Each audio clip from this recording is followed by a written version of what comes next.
Hello दोस्त।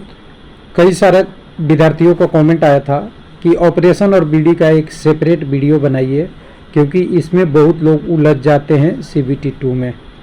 Book कौन सा होगा, 3 टॉपिक इम्पॉर्टेंट क्या है, इसको हमने सब लोग जानते हैं, हालांकि जो पेपर पहले दिए हैं, लेकिन आपको हाईलाइट करेंगे तो आपको समझ में आएगा कि क्या है इस टॉपिक से। और ई बुक अगर हमने जैसे ही आपको हिस्ट्री ऑफ डीएफसीसीआई का जोड़े थे, वो अभी तो काम आएगा ही आएगा, साथ में इसमें इस साल वाले पेपर का टॉपिक से कलेक्ट करेंगे, वो भी आपको काम आएगा।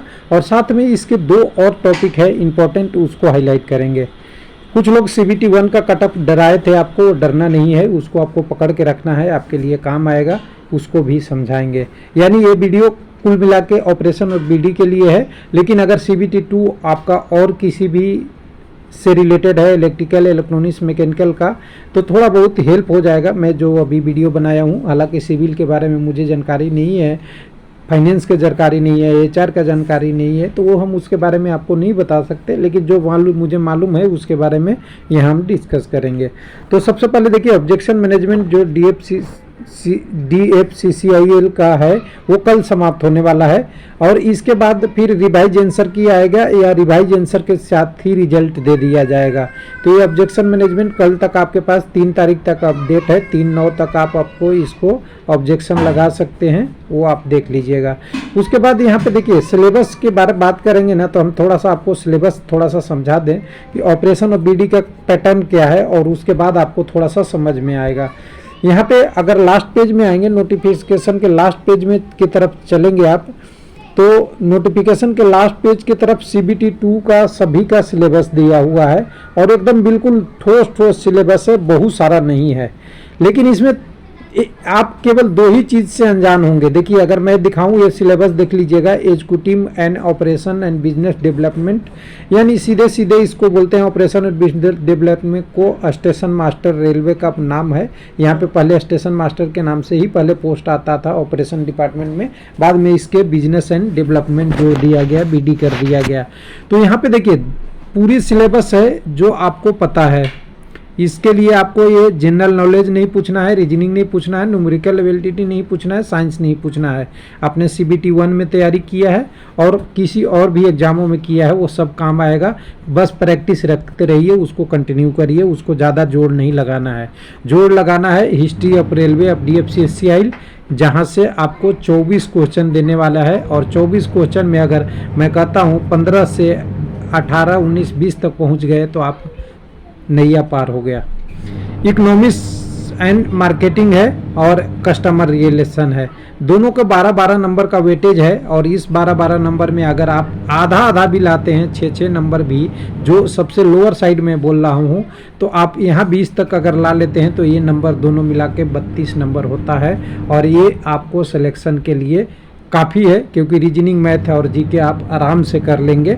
जो हम 32 नंबर की बात कर रहे हैं एक मीडियम कैंडिडेट का, अगर 32 से ऊपर ला लिए तो आपके लिए बोनस है। यानी कुल मिला के 12-12, 24, 48 नंबर आपके पूरी सिलेबस का निचोड़ निकाल देगा। यानी यहाँ से आपको सिलेक्शन डिसाइड हो जाता है कि किसका होने वाला है या नहीं होने वाला है, क्योंकि reasoning, math, logical, GK, numerical ability, general science सब लोग करते हैं। और हम जानते हैं डीएफसीसीआई का पेपर रेलवे से थोड़ा ठीक ही ठाक रहता है, हालांकि कुछ टेक्निकल पेपर है, यहाँ पे टेक्निकल पेपर नहीं है। ये टोटल 120 प्रश्न में से आपके 48 प्रश्न निर्धारित कर देगा आपका सिलेक्शन, बाकी आप कर लीजिएगा। अब इन टॉपिक को कहेंगे पढ़ा कैसे जाए, ये भी एक लोगों को मन में सवाल उठता है। तो मैंने पहले आपके साथ तो हिस्ट्री ऑफ डीएफसीसीआईएल का अच्छा से बात किया था, लोगों ने देखा होगा, जांच भी किया होगा कि रेलवे लाइन का क्वेश्चन आता है या नहीं आता है। पैटर्न आपको पता चल जाएगा, और देखिएगा कि पैटर्न में से बारीकियां कैसे क्वेश्चन पूछा था, वो समझ में आ गया होगा आपको उसको देख के। लेकिन अभी मैंने एक और शुरुआत किया है, इसी पीडीएफ को बढ़ाते हुए, हिस्ट्री ऑफ डीएफसीसीआई को जोड़ते हुए हमने क्या कोशिश किया है कि अब ऑपरेशन और बीडी वाले में से इकोनॉमिक मार्केटिंग को भी आगे जोड़ लिया जाए, जो आर्थिक और विपणन है, और कस्टमर रिलेशन को भी जोड़ दिया जाए। तो ये दोनों को अगर जोड़ेंगे तो ये करके कुल मिला के हमारे पास एक ऐसा पैटर्न होगा कि जो पिछले के 5-7 पेपरों में आए हुए हैं अभी तक का हिस्ट्री का, उन सारे प्रश्नों को हिंदी हिंदी इंग्लिश में लाके आपको एक बार दिखा दें और हिंदी इंग्लिश से करते जाएं तो ये 12 प्रश्न हर सिलेबस का है, यानी 12×5 60 प्रश्न इधर से और 60 प्रश्न उधर से, यानी करीब करीब आपके पास 120 प्रश्न का मोटा मोटा, और इसकी डिटेल सब भरेंगे तो कम से कम आपको 500 प्रश्न का तैयारी हो जाएगा और 500 प्रश्न से ज़्यादा आपको जानने की ज़रूरी नहीं है। लेकिन एक सजग विद्यार्थी को मैं ध्यान देना बताना चाहूँगा कि ये टॉपिक है क्या, मार्केटिंग, और ये क्या है जो आपके आसपास एक बार दिन में जो चलती रहती है वो घटनाओं पे आप नज़र रखिए, वही आपको सिलेबस में एंट्री करा देगा। जैसे सोशल मीडिया प्लेटफॉर्म, कौन सा बिक्री, कौन सा G2 टेकर जो न्यूज में होती है वो चीज़ है, और इसको बिजनेस के माइंड से सोचेंगे। जैसे कई सारे होता है कि आपको पूछा था CTR, क्लिक थ्रू रेट, यानी आप YouTube देखते हैं, YouTube पे अभी वीडियो देख रहे हैं, YouTube में जो एडवर्टाइजमेंट चलता है उस पर जो क्लिक होता है उसको क्या बोलते हैं, 1 मिनट CTR। तो वो सारे प्रश्नों के बारे में आप जानेंगे, वो प्रश्न आपके लिए इम्पोर्टेंट हो जाएगा, जिसका सिलेक्शन के लिए बहुत सारा योगदान होता है। तो ये टॉपिक तो आपको समझ में आ गया होगा लगभग। अब इस टॉपिक के बाद दूसरा हमारे पास आता है मार्केटिंग वाला। तो देखिए मार्केटिंग वाले जो टॉपिक है, जो हॉट टॉपिक है, उस मार्केटिंग वाले टॉपिक को आपको समझने के लिए आपको मार्केटिंग के बाद कस्टमर रिलेशन इसलिए है कि जब आप जॉब करेंगे तो किससे कैसा बिहेवियर रखना है, क्या बात करना है, कौन सा आंसर देना है, उस टाइप के प्रश्न से होते हैं। और जो अभी हाईलाइटेड टॉपिक होती है बड़ी बड़ी ऑर्गेनाइजेशन को, उसको जोड़ दिया जाता है, आपकी बिहेवियर से जोड़ दिया जाता है, वो सब टॉपिक है, इसको भी मैं यहाँ पे लाऊंगा। और लाने के बाद मैंने सोचा है कि जैसे पहले भी हमने वेबसाइट पे लाया था उस तरह से सजा देंगे। उसके बाद अभी कटअप की बात करेंगे थोड़ा कि क्या कटअप रहेगा CBT 1 का। तो यहाँ पे हम क्या किए थे, जब हम यहाँ पे वेबसाइट पे आए थे तो पहले हमने केवल DFCCI में हमने सर्च किया था हिस्ट्री ऑफ रेलवे, उसके रिगार्डिंग हमने 111-12 पेज का PDF बनाया था। अब इस PDF को ये तो रहेगा ही, अभी इसमें हमें टारगेट है कि पहले जो प्रश्न थे सारे प्रश्न को जोड़ के अब इसको PDF को कम से कम 500 क्वेश्चन प्लस ले जाएं, और 500 क्वेश्चन में इसको अलग से एक लिंक दे दिया जाए, क्योंकि हिस्ट्री वाले तो आगे आने वाले एग्जामों में काम होगा। लेकिन अगर हम हिस्ट्री के साथ साथ यहाँ पे ऑपरेशन एंड मार्केटिंग और आपका मार्केटिंग वाला टॉपिक जोड़ दे, इकोनॉमिक्स मार्केटिंग जोड़ दे, कस्टमर रिलेशन जोड़ दे, तो आपका ऑपरेशन और BD करके आपको कंप्लीट हो जाएगा।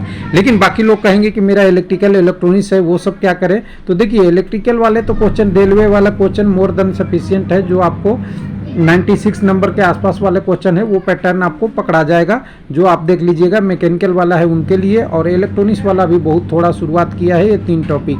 लेकिन ध्यान दीजिएगा इसमें SNT का जो क्वेश्चन होता है वो सिग्नल से रिलेटेड पूछता है एग्जीक्यूटिव में। हालांकि इस बार एग्जीक्यूटिव का पोस्ट नहीं है SNT में, जूनियर एग्जीक्यूटिव का है। तो जूनियर एग्जीक्यूटिव में अगर SNT में देखिएगा तो थोड़ा सा SNT का पेपर कम्युनिकेशन वाले साइड से और सिग्नल सिस्टम से रिलेटेड प्रश्न आता है, वो एक आपको तैयारी करना है। हालांकि इसमें अभी मैं जोड़ूंगा प्रश्न को, वो समय आप देख लीजिएगा। अब कटअप की बात आई है कि CBT 1 का क्या कटअप होगा, केवल ऑपरेशन और BD की बात करेंगे। हमने पहले सारा आपको कटअप के साथ अभी डिस्कस कर रखे थे, लेकिन हमने सबसे पहले आपको ऑपरेशन और BD के लिए खुशखबरी ये दिए थे कि जब यहाँ पे एप्लीकेशन आई है 72,374, लेकिन अटेंडेंस अगर कम हुआ तो ये करीब 50 से 55 हज़ार के आसपास में लोग पेपर देंगे। उनमें से 4700 लोग जाएंगे CBT 2 में, जो अच्छा खासा क्वांटिटी है। और ये पूरी वैकेंसी में junior executive signal and telecom के बाद दूसरा है कि जिसमें बहुत सारे कैंडिडेट जाने हैं। पर कैंडिडेट 15.40 है। एवरेज स्कोर आप देखिएगा तो जो एवरेज स्कोर है 60 से 70 के बीच में है। तो ये कटअप आपका UR के लिए एकदम बिल्कुल सेट करता है। इसमें आप 2 नंबर आगे 2 नंबर पीछे इसी के आसपास में बीच में कहीं सेट होगा UR का। बाकी कम्युनिटी का होगा वो आप देख लीजिएगा। हालांकि मैंने इसके लिए अलग से हमने डिटेल भी बात किया था, शुरू में ही बात कर लिया था कि 62 से 68 के बीच में UR का अच्छा रहेगा। आपका UR के बाद अगर बात करेंगे, UR के बाद दूसरा कम्युनिटी OBC का जिसका हमने बात किया था 60 से 65 के बीच में, 58 से 63 के बीच में EWS का, और उसके बाद अगर EWS के बाद बात करेंगे तो आपका तीसरा जो AC कम्युनिटी का है 54 से 59 और 53 से 58 के बीच में ST का। हालांकि ये अनुमान है, फिर भी हमें उम्मीद है कि ये अनुमान के आसपास ही रहेगा, बहुत ज़्यादा कटअप यहाँ नहीं जाएगा। बाकी कम्युनिटी का ऑलरेडी हमने डिटेल सारा बात कर रखा है। लेकिन आपके कितनी भी नंबर आ रहे हैं, अभी आपको क्या करना है, अभी आपको टॉपिक को समझना है। बाकी अभी PDF अपडेट पूरा नहीं हुआ है, तो इसलिए आप इस तीनों टॉपिक को समझिए। जहाँ से आपको बुक मिल रहा है, नेट मिल रहा है, इंटरनेट पे क्वेश्चन को सर्च कीजिए, वो सारे चीज़ें जो भी मिलेगा वहाँ से आप इसको गेन कीजिए, आपके लिए फ़ायदेमंद होगा। तो मेरे तरफ से ऑपरेशन और BD वाले कैंडिडेट को ये कहेंगे कि जितना आपका, ध्यान दीजिएगा, 1 मिनट थोड़ा सा हाईलाइट कर लूँ, जितना आपका CBT आसान था उतना ही आपका CBT 2 आसान होने वाला है। बस आपको 2-3 टॉपिक पे फोकस कर लीजिए, आपका पेपर आसान हो जाएगा। वो तीनों टॉपिक आपको बता दिया है, history of DFCCI and railway, वहाँ भी 24 नंबर के आपके प्रश्न आएंगे। आपका इकोनॉमिक्स एंड मार्केटिंग 12 नंबर और कस्टमर रिलेशन के 12 नंबर, इन्हीं टॉपिक पे आपको फोकस करना है। थैंक यू, धन्यवाद।